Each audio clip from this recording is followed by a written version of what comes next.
Hello everyone, welcome back to the channel.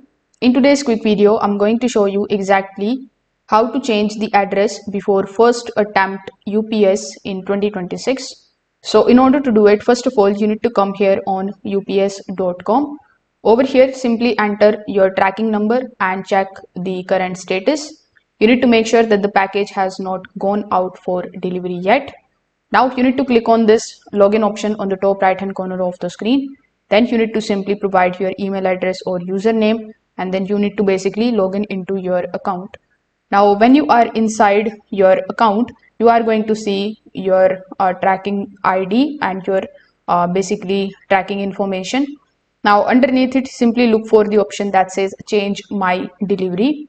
When you tap on this particular option, you will be shown the option of adding the new delivery address. So you need to add it carefully. Just make sure that all the details are correct, including the PIN code and the phone number.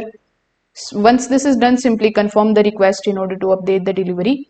If changing address is not available, you can just simply hold the package at a UPS location, or you can redirect it to a UPS access point.